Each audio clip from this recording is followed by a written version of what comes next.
Okay student, आज हम discuss करते हैं इंडक्टिव इफेक्ट से रिलेटेड कुछ प्रॉब्लम मंथन सीरीज़ में। तो पहला प्रॉब्लम पहले इसके थ्योरी पार्ट में आपको दिया गया था कि इंडक्टिव इफेक्ट इन ग्रुप में इंडक्टिव इफेक्ट को आइडेंटिफाई करना है। तो अगर आपको ग्रुप के बारे में इंफॉर्मेशन है कि निगेटिव इंडक्टिव इफेक्ट से रिलेटेड कौन कौन से हैं और प्लस आई से रिलेटेड कौन कौन से ग्रुप हैं, तो आप ये प्रॉब्लम सॉल्व कर पाएंगे। तो यहाँ पे आप देखिए ये जो एसिड ग्रुप है ये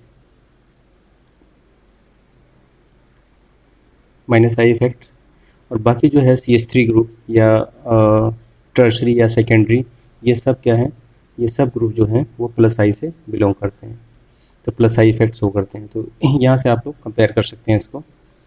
सेकंड जो हो, लेकिन प्रॉब्लम आपको दिया गया था इस ग्रुप में के अंदर प्लस आई और माइनस आई इफेक्ट आपको आइडेंटिफाई करना है। तो फिर आप चाहे तो कोरिलेट कर सकते हैं इसको, जो आपको लिस्ट दिया गया था प्लस आई और माइनस आई से। तो यहाँ पे चेक कीजिए, ये जो है ये सबसे स्ट्रॉन्गेस्ट इंडक्टिव इफेक्ट में आता है, माइनस आई इफेक्ट में। वो निगेटिव, चूँकि निगेटिव है तो ये प्लस कैटेगरी में आ जाएगा। ये आपका फिर माइनस कैटेगरी में है ये इंडक्टिव इफेक्ट, चेक कीजिए इसको।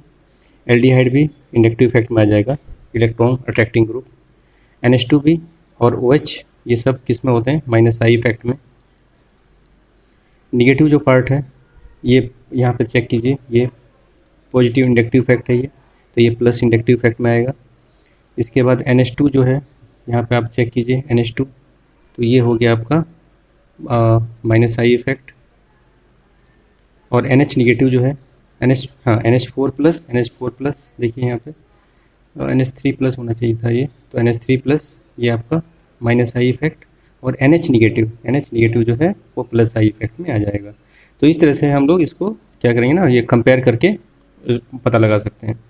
नेक्स्ट प्रॉब्लम जो पूछा गया था, electronegativity is defined as the power of an atom molecule electron attack. Inductive effect क्या होता है, जैसे आप डिस्कस कीजिए HCl को, तो HCl में क्लोरीन का इलेक्ट्रॉन अट्रैक्टिंग पावर अधिक होता है, तो इसी को बोलते हैं इंडक्टिव इफेक्ट।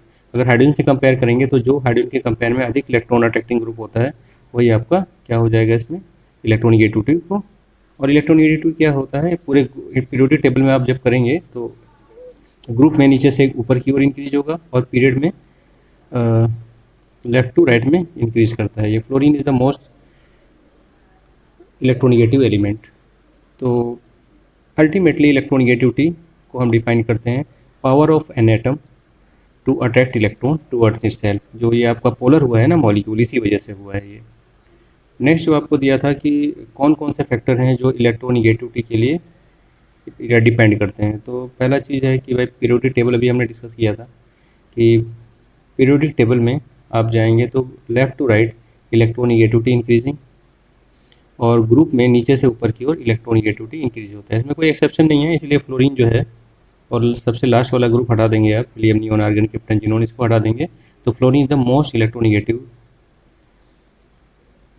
एलिमेंट, इसीलिए ना ये वैलेंस वाला ये ठीक है। फिर हाइब्रिडेशन पे आ जाइए, कार्बन का जो sp2 है, ये sp या sp2 और कार्बन का sp3, तो sp मतलब ट्रिपल बॉन्ड, ये डबल बॉन्ड, ये नॉर्मल है, तो ये जो है ये इलेक्ट्रोनिगेटिव होता है sp कार्बन, और ये ज़्यादा होता है sp2 से, ठीक है ना। और sp3 तो आपका प्लस आई में चला जाता है। तो हाइब्रिडेशन से भी इस पर फ़र्क पड़ता है, इन दोनों ही चीज़ों से इस पर आपको करना पड़ेगा प्रॉब्लम। सी आंसर हो जाएगा इसका। नेक्स्ट है कि इसका नेचर कैसा होता है इंडक्टिव इफेक्ट का, चाहे आप यहाँ डिस्कस कीजिए चाहे ऑर्गेनिक मॉलिक्यूल में डिस्कस कीजिए, इसका इफेक्ट हमेशा परमानेंट होता है। Because Cl is a more electronegative, तो ये इफेक्ट हमेशा परमानेंट आपको दिखाई देगा, डाइपोल के फॉर्म में ही दिखाई देंगे ये। तो ये जो है इंडक्टिव इफेक्ट हमेशा एक परमानेंट इफेक्ट शो करता है। नेक्स्ट जो था आपको अरेंज करना था प्लस आई के ग्रुप में, तो फिर वही बोला जाएगा प्लस आई का, अगर आपको लिस्ट याद है तो प्लस आई में उसको अरेंज कर दीजिए। जैसे ये आपको देख रहे हैं इसमें कि ये वाला पार्ट, ठीक है ना, फिर आपका ये वाला पार्ट आता है निगेटिव पार्ट, उसके बाद आपका टर्शरी है टर्शरी है, ये देखते हैं आप, ये टर्शरी हो गया, फिर सेकेंडरी हो गया, और इसके बाद फिर प्राइमरी हो गया। तो उसी ऑर्डर में आपने लगा दिया हाइड्रोजन के रेस्पेक्ट में, ये सब जो है अधिक प्लस आई इफेक्ट शो करते हैं। उसी तरह से माइनस आई इफेक्ट के लिए भी आपके पास ये लिस्ट होना चाहिए। और यहाँ पे आप देख सकते हैं कि जो CN है, यहाँ पे देख लीजिए आंसर, अगर D दिया है तो CN, यहाँ पे देखिए CN है, फिर यहाँ पे एसिड है, नेक्स्ट आपका क्लोरीन, ब्रोमीन, और देन हाइड्रोजन, ठीक है ना। तो इसके ये जो ऑर्डर है इसका माइनस आई का ऑर्डर हो गया। फाइनली जो है ये एप्लीकेशन ऑफ इंडक्टिव इफेक्ट कहाँ कहाँ यूज़ करने वाले हैं, तो उसने बोला है कि तीनों में आप देखिए बॉन्ड लेंथ कैसे इफेक्ट करता है कि अगर कोई चीज़ पोलर है, सपोज नेगेटिव एंड पॉजिटिव, तो इसके अंदर आयनिक नेचर है। आयनिक नेचर है तो इससे क्या होता है कि हमेशा बॉन्ड स्ट्रेंथ बढ़ता है ना। बॉन्ड स्ट्रेंथ अगर बढ़ेगा तो बॉन्ड लेंथ कम हो जाएगा। तो ठीक है, ये बॉन्ड लेंथ पे इफेक्ट डालता है ये। डाइपोल मोमेंट, हाँ बिल्कुल, डाइपोल मोमेंट आप निकालते हैं इससे, डाइपोल मोमेंट, तो इसको लिखते हैं चार्ज, जो भी चार्ज यहाँ पे डेवलप हुआ है और इनके बीच का डिस्टेंस। तो डाइपोल मोमेंट भी अब ज़्यादा इलेक्ट्रोनिगेटिव होगा तो यहाँ पे अधिक से अधिक चार्ज आपको दिखाई देगा, चार्ज आपको दिखाई देगा तो डाइपोल मोमेंट भी आपको ज़्यादा क्वांटिटी में दिखाई देगा।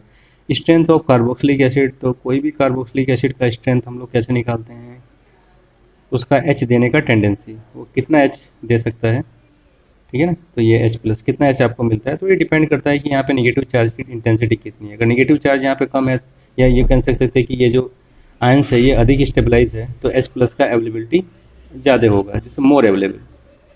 तो उसके लिए क्या चाहिए, तो एक अगर हमारे पास एक ग्रुप मिल जाए, जैसे इलेक्ट्रॉन विड्रॉइंग ग्रुप अगर यहाँ पे अटैच है, जो क्या करेगा, इस नेगेटिव को पूरा का पूरा स्टेबलाइज करेगा। तो अगर इसको स्टेबलाइज करता है तो इसकी स्टेबिलिटी बढ़ेगी, एच प्लस आपको और ज़्यादा मिलेगा। तो ये जो ग्रुप होता है इलेक्ट्रॉन विड्रॉइंग या इलेक्ट्रॉन डोनेटिंग, ये भी क्या करता है आपको, ये इंडक्टिव इफेक्ट से ये इफेक्ट होता है। तो इस तरह से आपका हो गया कि इलेक्ट्रॉन विड्रॉइंग ग्रुप या इलेक्ट्रॉन डोनेटिंग ग्रुप से एसिडिटी पे फ़र्क पड़ता है, ठीक है। और ये जो प्रॉब्लम था ये बोला था इलेक्ट्रोफाइल या निक्लोफाइल, जो कि सेक्शन का तो पार्ट नहीं है, लेकिन फिर भी समझ सकते हैं कि इलेक्ट्रोफाइल क्या होता है, इलेक्ट्रॉन डिफिशिएंट, निक्लोफाइल क्या होता है, इलेक्ट्रॉन रिच, और दोनों कंबाइंड होते हैं तो एक न्यूट्रल हमको कंपाउंड मिलता है, जिसको ना हम इलेक्ट्रोफाइल या नॉन निक्लोफाइल बोल सकते हैं। आप समझ सकते हैं, जैसे मान लो ये है NCH3, आप इसको देख लीजिए CH3, और ये है इलेक्ट्रॉन रिच, लोन पेयर आपको दिख रहा है। अगर H प्लस हम लेते हैं तो लोन पेयर ये आपका लुईस बेस हो गया, ये लुईस एसिड हो गया। इसी लुईस एसिड को हम लोग इलेक्ट्रोफाइल बोलते हैं, इसको हम निक्लोफाइल बोल देते हैं। और ये जो आपका कंपाउंड हुआ ये एक न्यूट्रल कंपाउंड, जो कि ना निक्लोफाइल होगा ना इलेक्ट्रोफाइल होगा। और ये जो प्लस है ये कोऑर्डिनेशन की वजह से, कोऑर्डिनेशन बॉन्ड आप बना रहे हैं इस वजह से ये प्लस आ रहा है, तो ये न्यूट्रल हो गया आपका। नेक्स्ट हम लोग डिस्कस करेंगे प्लस आई। प्लस आई क्या होता है, प्लस आई ये जो ग्रुप है ये सब प्लस आई है, और ये आपको पता है लिस्ट में अगर जाएंगे तो ये सब माइनस आई की कैटेगरी में आ जाते हैं। तो इस तरह से क्या है, प्लस आई और माइनस आई से रिलेटेड कुछ प्रॉब्लम थे जो हमने बोला था आप लोग तो प्रैक्टिस कीजिए इसके बारे में। और हमारा स्टूडेंट जो नेक्स्ट सेशन होगा वो उसमें हम लोग डिस्कस करने वाले हैं एसिडिक स्ट्रेंथ के बारे में, जो भी आपने डिस्कस भी किया है। उसके लिए थोड़ा सा नोटिफिकेशन आपको मिल जाएगा चैनल सब्सक्राइब करेंगे तो।